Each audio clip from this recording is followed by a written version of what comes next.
अस्सलामुअलैकुम, मैं हूं गुरतुलैन और आप देख रहे हैं मेरा YouTube channel. Welcome back to my channel. और जनाब, मैं बना रही थी नाश्ता और नाश्ते में मैं फ्राई कर रही थी रात की बची हुई रोटियां।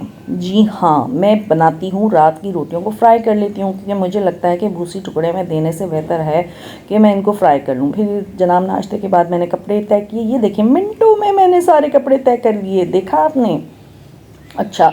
और यहाँ पर मैं गोश्त डिफ्रोस्ट करने रख दिया था। जब मैं कपड़े वगैरह तय करी थी, नाश्ता बन रहा था, उस दौरान गोश्त डिफ्रोस्ट हो रहा था क्योंकि पता होता है कि आपने क्या बनाना है तो बड़ी सहूलत रहती है। और आज मैंने बनाने का इरादा किया था गोभी पालक गोश्त, और उसकी मैं तैयारी कर रही थी। और ये जो है आप देख रहे हैं, जैसा जल्दी जल्दी मैंने प्याज, टमाटर, अदरक, लहसुन, नमक, मिर्च, हल्दी, गरम मसाला, ये सब चीज़ें डालकर मैं कर देती हूँ कुकर को बंद।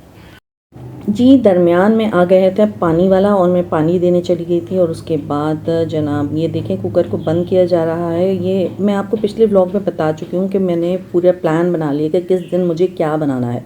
तो मैं आपसे भी कहूँगी कि आप लोग भी ऐसा ही कीजिए। एक एक मेरे ख्याल में 20 से 25 मिनट लगते होंगे, इस डिस्कस कर लिया अपनी फैमिली से, और उसके बाद आपने अच्छा सा एक मेन्यू बना लिया। उस मेन्यू को आप उस मेन्यू पे चलते हुए जाइए और अपनी शॉपिंग कर लीजिए, तो बड़ी सहूलत हो जाती है। मुझे बहुत अच्छा लगा और इंशाल्लाह मैं आगे भी ऐसा करूँगी। मैं कई दफ़ा ऐसा कर चुकी हूँ, करती रहती हूँ, फिर छोड़ देती हूँ, फिर करने लग जाती हूँ, फिर छोड़ देती हूँ। ज़ाहिर है वक्त और हालात हैं, तो चेंज तो आता ही रहता है। तो लेकिन अब मैंने ये किया हुआ है। देखें अब नेक्स्ट वीक में क्या होता है। जब व्लॉगिंग करूँगी तो मुझे मजबूरन ये सब कुछ करना ही पड़ेगा। आप लोगों की खातिर, सिर्फ आप लोगों की खातिर मैं ये खाना बना रही हूँ।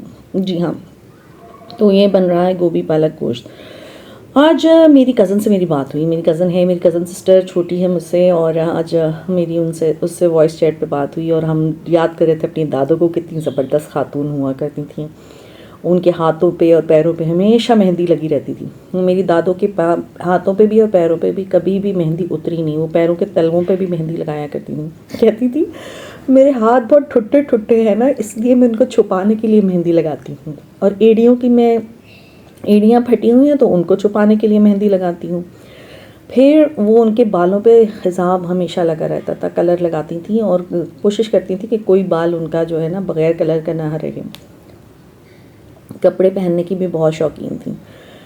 उनकी प्लेटों वाली कमीज़ें हुआ करती, ज़िप और प्लेट्स लगी हुई उनकी कमीज़ें हुआ करती थी, और इनकी एक ही दर्जन होती थी। मदीना खाला उनसे जाकर वो कपड़े सिलवाया करती थी। बहुत ज़बरदस्त खातून थी। अल्लाह ताला जन्नत नसीब करे, करवट करवट जन्नत नसीब करे मेरी दादों को। उनकी बहुओं में और उनकी पोतियों में कोई भी उन जैसा नहीं है। एक मेरी चच्ची हैं जिनको शौक़ है तैयार श्यार होने का, और वो होती हैं। उसके अलावा तो मेरे ख़्याल में सब बड़ी सादी सूदी सी हैं, ख़वातीन भी और बच्चियां भी, क्योंकि मैंने किसी के हाथ पे मेहंदी नहीं लगी। और अब मैं देख रही हूँ कि देखिएगा अगले व्लॉग में मेरे हाथ में मेहंदी लगी हुई होगी, क्योंकि मैंने इरादा कर लिया, पक्का इरादा कर लिया कि मैं मेहंदी लगाऊंगी। तो आप लोग भी लगाएं मेहंदी। बड़े दिन हो गए नहीं लगाए, हाथों पर मेहंदी लगाएं, ज़रा अच्छी लगती है। अच्छा, मुझे सादी मेहंदी ज़्यादा अच्छी लगती है। वो जो डिज़ाइन वाली होती है ना, वो जब उतरती है तो ऐसा लगता है हाथ जले हुए हैं, जले जले हाथ लगते हैं। तो हम देखें क्या होता है, कब मेहंदी लगानी। दूसरा, आज मेरी एक फ्रेंड से मेरी बात हुई और हमने भी बातें की, और यही हो रहा था काफ़ी दिन हो गया हमारी मुलाकात नहीं हुई। लेकिन हमारी एक फ्रेंड है, उसकी शादी, उसके बेटे की शादी हो रही है। सोचिए, मेरी दोस्तों के बच्चों की शादियाँ शुरू हो गई हैं। अच्छा, हमारे ग्रुप में सबसे बड़ी और सबसे पहले उसी की शादी हुई थी, और अब ज़ाहिर है उसके बच्चे भी बड़े हैं तो पहले उसी के बच्चों की शादी होगी। तो हम अपनी फ्रेंड के बच्चे की शादी में जाएंगे इंशाल्लाह कल, और हमारी जो है वो सारे सबसे मुलाकात होगी और बात होगी। बस ये सोच के ही खुशी हो रही थी और अच्छा लगा, अच्छा टाइम सारा वो याद करती रही तो वो भी अच्छा था। अच्छा लगता है कभी पुरानी बातों को याद करो, पुराने लोगों से बात करो, उनसे अच्छा लगता है। खैर, ये देखें, यहाँ पे गोभी भी कट चुकी है, पालक कट चुकी है, कुकर बंद है, चल रहा है। मैंने सोचा कि अब आटा गूंद लेती हूँ। तो आटा भी गूंदना है, आटा गूंदना भी एक आर्ट है। मैं अक्सर गांव जाया करती थी ना, तो मेरी खाला है वो आटा गूंदा करती थी, और वो मट्टी के तशले में आटा गूंदती थी और साथ साथ कहानियाँ सुनाती जाती थी। उनकी कहानियाँ भी कभी ख़त्म ही नहीं होती थी। एक से एक कहानी, पता नहीं वो कैसे कहानी बुनती थी। बुनने से याद आया, मैं एक रील देख रही थी तो उसमें ये बताया गया कि जो स्वेटर बुनना होता है, जो कुरैशिया बुनना होता है, ये हमें अक्सर ट्रॉमा से बाहर निकालता है और जो बुरी आदतें होती हैं उनको छुड़वाने में भी ये हेल्प करता है और शायद डिप्रेशन में भी हेल्प आउट करता होगा। तो और बुनने से ये भी याद आया कि पहले ज़माने में ख़वातीन बुना करती थी, कितनी बुनाई किया करती थी, स्वेटर्स बुनती थी, कुरैशिया बनाया करती थी। और मेरी दादू तो जब अलैन में होती थी तो वहाँ से जब वापस आती थी तो अपने साथ दुपट्टे लाती थी जिनके बॉर्डर बुने हुए कुरैशिया से बहुत बुने हुए होते थे, चारों साइड पर कुरैशिया होता था। अब तो कोई करता ही नहीं है, ये मैं नहीं कर सकती, शायद मैंने नहीं किया कभी। और अम्मी, मेरी अम्मी भी बुनाई करती हैं, वो कुरैशिया उससे स्वेटर बुनती थी। उन्होंने अपने पोतियों को बड़े बड़े सेट बना के, और वो सेट होते हैं मतलब यानी कि टोपा भी, उसके साथ शर्ट, फिर ट्राउज़र, फिर ग्लव्स और सॉक्स, ये बड़ा होता था। इस तरह के पूरे पूरे पूरे सेट बनाए जाते थे और वो बच्चों को पहनाए जाते थे। अब तो रेडीमेड का दौर आ गया है, बहुत कम ही मेरे ख़्याल में ख़वातीन हैं जो अपने हाथ से बुनाई करती हैं या करती हैं। तो ये जो है, अगर नहीं भी आती, उसने ये कहा रील में, वो कहते कि अगर आपको बुनाई नहीं भी आती, जैसी भी आती है, लेकिन आप उसको कोशिश करें। और ज़रूरी नहीं है कि वो पूरा पूरा मफलर बना लें, आप ज़रूरी थोड़ी कि स्वेटर ही बनाए जाएँ। तो वो हेल्प आउट करता है कि कोई भी अगर बुरी आदत है उसको छोड़ने में। और फिर आप देखें कई सेलिब्रिटीज़ जो है वो आपको स्वेटर बुनते हैं। काजल का अक्सर देखा गया है कि वो स्वेटर निटिंग कर रही होती है, स्वेटर बना रही होती है। तो ये भी एक है, अगर आपको आती है निटिंग और या नहीं भी आती है तो आप कोशिश कर सकते हैं, तो ज़रूर इसको इम्प्लीमेंट करें और देखें। इससे आपको आँखों की भी एक्सरसाइज है और दोनों जो हाथ होते हैं वो मूव कर रहे होते हैं, राइट साइड और लेफ़्ट साइड, तो उससे बड़ा हेल्प होता है। अच्छा, यहाँ देखें कुकर मैंने बंद कर दिया था ना। जब कुकर बंद करने के बाद मैं क्या करती हूँ कि ये इसका पानी छान लेती हूँ। फिर क्या होता है कि जो गोश्त गला हुआ होता है और जो मसाला होता है सारा, वो अलग करके और उसको भुनाई करती हूँ मैं। ठीक है भाई, जो यखनी निकलती है ना, इसी पानी को, यखनी के पानी को मैं भुनाई में इस्तेमाल करती हूँ। और अक्सर मेरा बच्चा अगर कोई पीना चाहे तो उसको पी भी लेता है। खैर देखें, अब ये दूसरा प्रोसेस स्टार्ट, सेकेंड फेज़ में चला गया है खाना।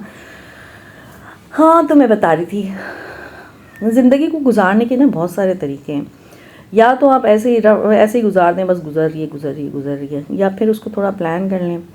वैसे प्लानिंग्स अक्सर जो है ना होती नहीं है एग्जीक्यूट, मैंने अक्सर देखा है कुछ। लेकिन कुछ लोग इतने लकी होते हैं कि जैसा वो प्लान करते हैं वैसी ही उनकी लाइफ गुजरती है और वो वैसी ही प्लानिंग होती है। मेरे साथ तो ऐसा मैंने खैर इतना बड़ा कोई प्लान कभी बनाया नहीं, लेकिन बस ये था कि लाइफ अनप्रेडिक्टेबल ही रही, चेंज आता रहा और जैसे, और बस अल्लाह पे छोड़ दिया। अल्लाह ताला जैसे जैसे लेके जा रहे हैं नैया पार लगा देंगे, ये होगा। तो निटिंग करें और सिलाई का मैंने एक सेकेंड, हाँ, असल में होता ये है कि जब मैं वॉइस रिकॉर्ड कर रही थी तो एक माइक को लगाया, वो ख़राब हो गया, दूसरा माइक लगाया, वो ख़राब हो गया। अब ये एक वायरलेस माइक है, इससे मैं रिकॉर्डिंग तो कर रही हूँ, मुझे नहीं पता कि कैसी रिकॉर्डिंग हो रही होगी। अब जब मैं रिकॉर्ड कर लूँगी उसके बाद सुनूँगी तो पता चलेगा कि कैसी रिकॉर्डिंग हो रही है, फिर ही पता चलेगा। तो यहाँ देखें, मैंने वो गोश्त को अच्छे से बुनाई करने के बाद यहाँ पर मैंने पालक और गोभी को इसके अंदर ऐड कर लिया था। और फिर गैस जाने का मुझे हो रहा था, 10 मिनट रह गए थे कि गैस चली जाएगी, तो मैंने कुकर बंद कर दिया। वरना मैं इसको कुकर को नहीं बंद करती, शायद ऐसे ही मैं इसको गला लेती, तो वो सही रहता है, क्योंकि अगर वो करो तो फिर वो बहुत ज़्यादा गल जाता है। खैर मैंने कुकर बंद कर दिया था। खैर ये हुआ। और आप लोग बताइए मैं कैसी वीडियोस बनाऊं, किस तरह का कंटेंट होना चाहिए, मुझे क्या करना चाहिए। कि मैं अक्सर पहले जो बनाती थी वीडियोस वो सामने बैठ के मैं बात किया करती थी, लेकिन मैंने सोचा कि शायद मेरी शक्ल देख देख के लोग बेदार हो जाएंगे, इसलिए मैंने इस तरह से कंटेंट बनाना शुरू कर दिया है। अब आप लोग मुझे बताइएगा कि मुझे किस किस्म का कंटेंट बनाना चाहिए, कैसी टॉपिक्स पे बात करनी चाहिए। मैं रिसर्च करूँगी, मैं उस पर बात करूँगी। और बीच में बहुत लंबा गैप आ गया, 6-7 महीने का तकरीबन। मेरे साथ यही होता रहा है, 15 साल पुराना मेरा ये है चैनल, लेकिन कुछ ना कुछ हो जाता है और मैं छोड़ देती हूँ, कुछ ना कुछ हो जाता है और मैं छोड़ देती हूँ, क्योंकि मैंने कभी भी इसको कमाने के लिए नहीं बनाया। ये जस्ट मेरी थेरेपी के लिए था। पहले ये होता था कि मैं लोगों से कनेक्ट रहूँ। अब जैसे मेरी अम्मी बाहर हैं तो मैं उनसे भी कनेक्टेड हूँ। जब मेरी वीडियो देखेंगी तो उनको पता चलेगा अच्छा इनकी बच्ची क्या कर रही है। ये इस तरह से कनेक्ट हो जाते हैं। तो ये सीन है, मैं इसलिए बनाती हूँ। अच्छा, अब ये आप बोलेंगे फिर रोटियां बना रही हैं। ये मैं लंच की रोटियां बना रही हूँ। लंच में हमारे 3 रोटियां बनती है, मैं, मेरा बेटा और शज़ीन। तो वो तीनों हम लोग खा लेते हैं अगर जिसको खाना होता है। तो 2:30 बजे क्या होता है कि मतलब एक तरह से पूरा किचन जो है वो बंद हो जाएगा और वो फिर खुलेगा 6:30 बजे।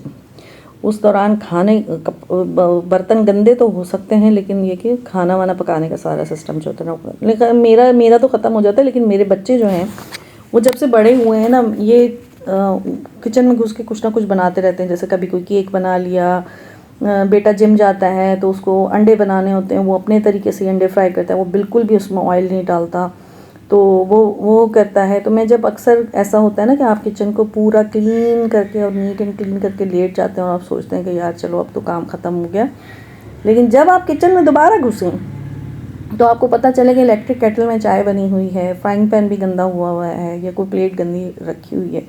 और फिर जब बच्चों को बोलो कि ये जो है वॉश भी कर दिया करो, तो कहते हैं अभी कर रहे हैं, अभी कर रहे हैं। उनको पता होता है अभी कर रहे हैं, अभी कभी कर रहे हैं, थोड़ी देर बाद माँ ने खुद ही धो लें। लेकिन अब मैंने सोचा मैं नहीं धोऊंगी, चाहे कुछ भी हो जाए, इन्हीं से धुलवाऊंगी।